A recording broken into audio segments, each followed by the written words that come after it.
Éric Lartigot, bonjour. Bonjour. Vous êtes scénariste et réalisateur de La Famille Bélier, le film qui sort en salle aujourd'hui. Vous étiez en Vendée la semaine dernière pour une avant-première au Sable d'Olonne, au Grand Palace. J'y étais, j'ai trouvé le public sablé très chaleureux.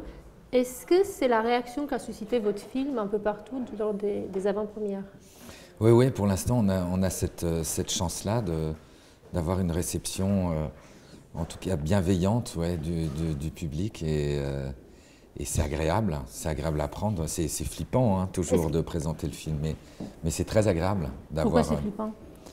C'est flippant parce que est-ce que le film va être bien reçu? Est-ce que les gens vont accepter la proposition que vous avez faite? Parce que c'est une proposition, un film. Après, c'est des directions, c'est des choix, c'est beaucoup de choses qui sont de l'ordre de la proposition. Donc, est-ce que ça va être accepté ou non? Et là, vous avez choisi pour ce film-là un sujet qui aurait pu très vite tomber dans le pathos.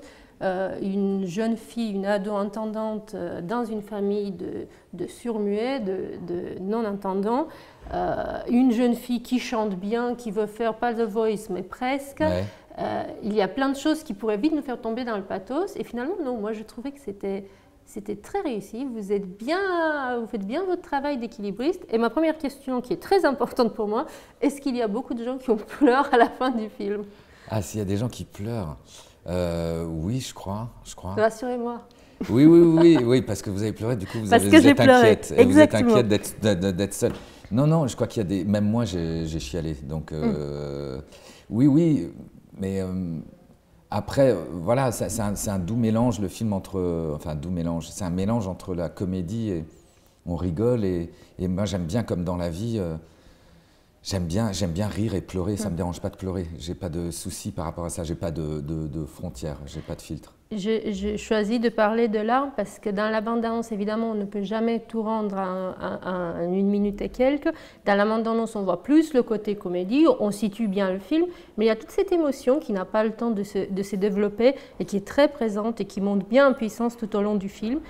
Et je vais vous demander vous avez Karine Viard, vous avez François Damiens, que nos téléspectateurs connaissent bien, mais vous avez aussi le personnage principal, une jeune femme qui n'est même pas comédienne. J'aimerais bien que vous nous racontiez son histoire parce que c'est un petit conte de fées qui est assez joli. D'autant plus que moi j'ai décidé que votre film marchera. Voilà pourquoi c'est un conte de fées. C'est gentil, mais oui, Louane, ça a été une découverte qui était en fait un pur hasard. Parce qu'on cherchait une jeune comédienne, une adolescente, donc comédienne sachant chanter.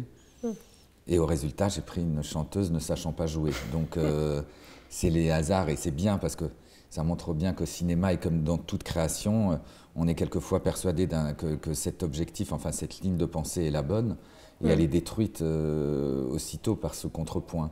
Et là, en fait, Louane, elle était dans une émission Louane était dans une émission qui s'appelle The Voice. On dit que c'est un vivier à comédienne de plus en plus, non? Oui, il y en a eu certains, il y en a eu certains. Après elle, c'était le rôle principal du film. Il y a eu des apparitions pour certains.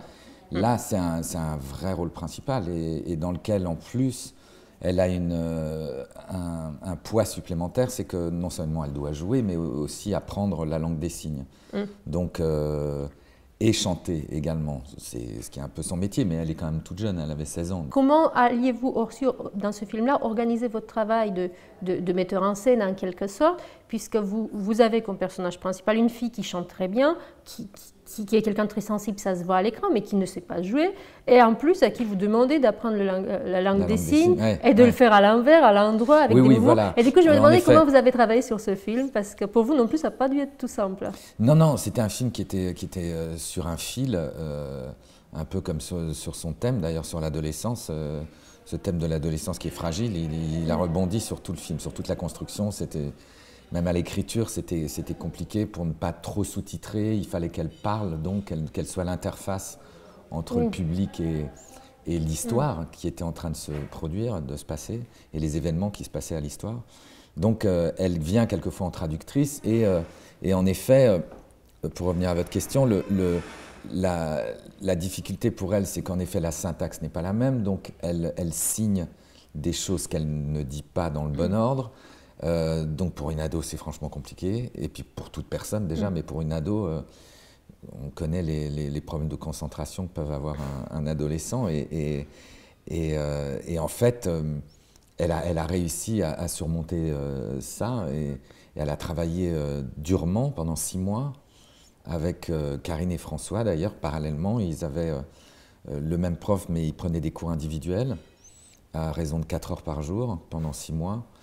Donc tout ce travail de préparation était lourd, mais leur permettait après, une fois sur le tournage, d'être complètement à l'aise avec les signes. Et il y avait toujours ce professeur, Alexei Koïka, qui est le prof, et Jennifer, l'interprète, Tederi, qui était avec moi, qui était dans une pièce à côté, et qui avait un écran et qui vérifiait toutes les prises, si les signes étaient bons, si oui, parce qu'évidemment, une personne non entendante peut parfaitement suivre votre film et comprendre, comprendre ce qui se passe à l'écran. Et François Damiens, c'était facile de lui apprendre, lorsqu'on a plus d'expérience, c'est plus facile à apprendre la langue des signes? Non, c'était plus compliqué au départ. Et puis lui, il aime bien se mettre dans une posture au départ je ne suis pas vraiment comédien, je suis là par hasard et tout. Je dis, il faut arrêter cette posture. François, tu es un comédien, il y a un grand comédien. Bon, maintenant, il faut l'assumer.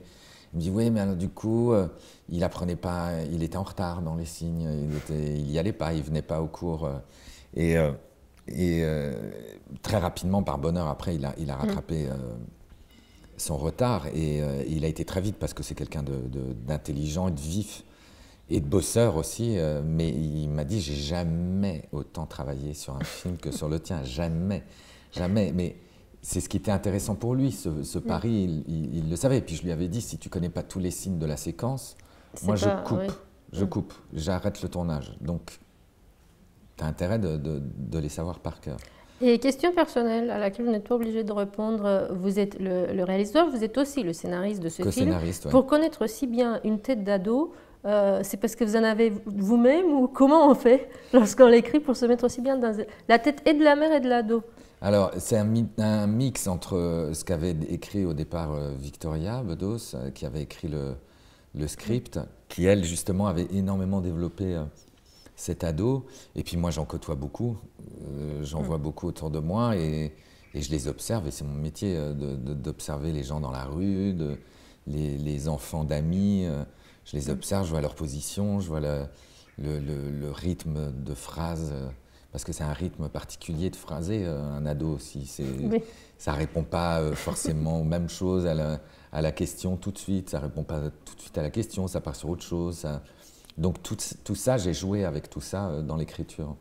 Et puisque le temps de mon émission est largement explosé, mais largement, je voudrais quand même savoir, on vous connaît, ceux qui connaissent bien mieux que moi le cinéma vous connaissent déjà pour beaucoup d'autres films, dont un que je n'ai plus en tête, allez aidez-moi. Prête-moi ta main ou L'homme qui voulait vivre sa vie. C'est super, mon invité qui fait la présentation de lui-même, c'est L'homme qui voulait vivre sa vie, je crois, c'était un de vos... Et puis vous avez tourné, vous avez commencé je crois avec Kusturica, avec... Oui, en assistana, oui. Voilà, j'avais très envie, parce qu'il y a des gens qui vous connaissent, il y en a d'autres comme moi qui ne vous connaissent pas encore, et qui ont été vraiment sous le charme de ce film.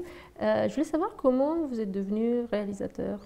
Ben, c'était un hasard aussi, comme quoi les hasards, un hasard de vie. Moi j'étais clerc de commissaire-priseur au début, je travaillais dans les ventes aux enchères.